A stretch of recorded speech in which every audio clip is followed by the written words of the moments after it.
Hey, I am so glad you made it to your midweek shot in the arm. And today's shot is meant to be. You ready? Let's go.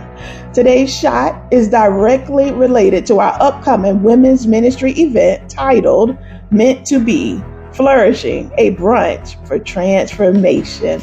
Woo!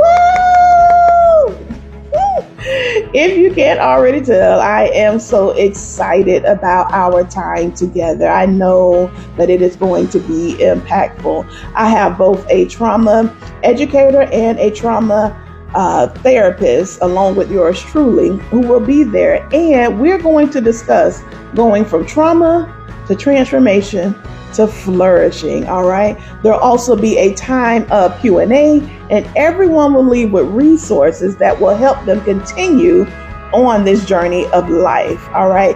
I believe in being both prayerful and practical.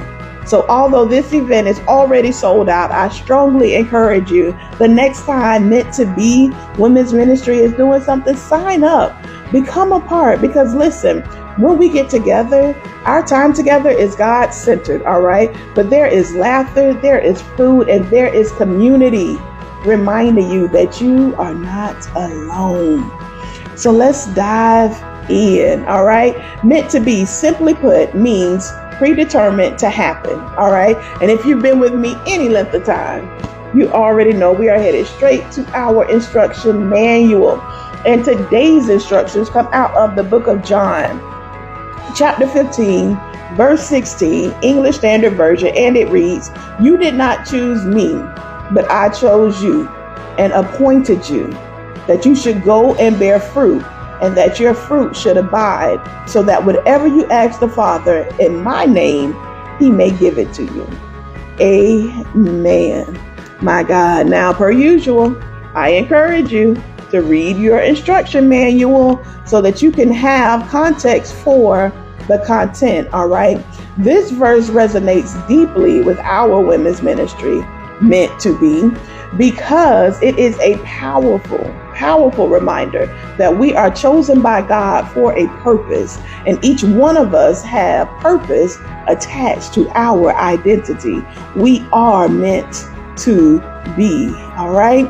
So I want you to imagine you planted an orange tree in a garden, right? And you know you planted an orange tree because you chose the seeds for an orange tree. So you water it here and there, you check on it here and there, and some time goes by, right? And you see the tree growing, but it doesn't look like what you chose. It isn't quite what you were expecting. It isn't producing any fruit. All right. Now, if you are honest with yourself, all right, you will say, okay, I haven't tended to the tree as I should.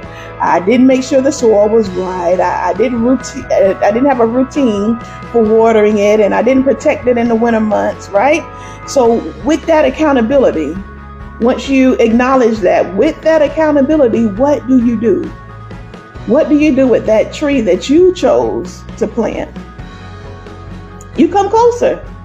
You come closer to the tree. You get more involved. You make sure the environment is good, right? You make sure that it is getting the necessary sunlight. You make sure it's getting the water that it's needed. And before long, before you know it, you start to see fruit of your chosen tree, because you came closer and you paid more attention and you did what was needed to produce fruit. Now follow me as I transition. All right. So often we walk around as imposters, just like that tree. We are growing up and we look like something familiar, but not quite what God chose us to look like, not quite our intended purpose. Walking around with no fruit attached to our life. So just like the tree needed to be closer to the one that chose it, come on, so that it can reap the benefits and bear fruit. Come on. The same applies for us. All right. Same thing for us.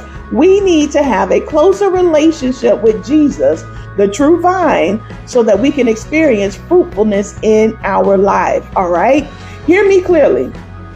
Man, woman, boy, or girl, we were chosen.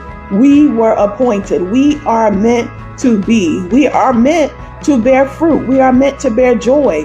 We are meant to bear peace. We're meant to bear love, long suffering. We're meant to bear patience, kindness. Come on. And our fruit should be positively impacting others. So much so that they begin to ask, how can I bear fruit like that? How can I respond like that? How can I give like that? How can I forgive like that? Come on. How? And guess what that does? That opens up an opportunity for you to evangelize. Come on, and let them know that fruitfulness only comes when you are connected to the true vine. And there is only one way to the Father, and that is through His Son.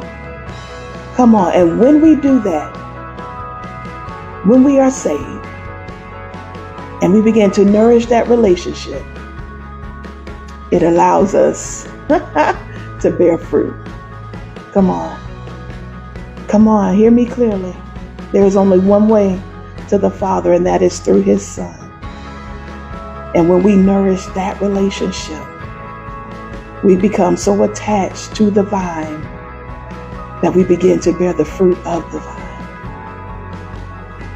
My God, it's our identity. We were chosen, we were appointed, and we should be bearing fruit. If you are not bearing fruit, if you can't see any fruit in your life, might I ask you, who are you connected to? What source are you connected to? What's in your environment? What kind of light is shining on you? Our relationship with Christ has to be the most important relationship so that we can bear the fruit that He's already chosen for us. Selah. My God, listen, thank you for joining me today. I had to calm down. But if you found value in our conversation, please like and share so that we can inspire others with the message of hope. Until next time.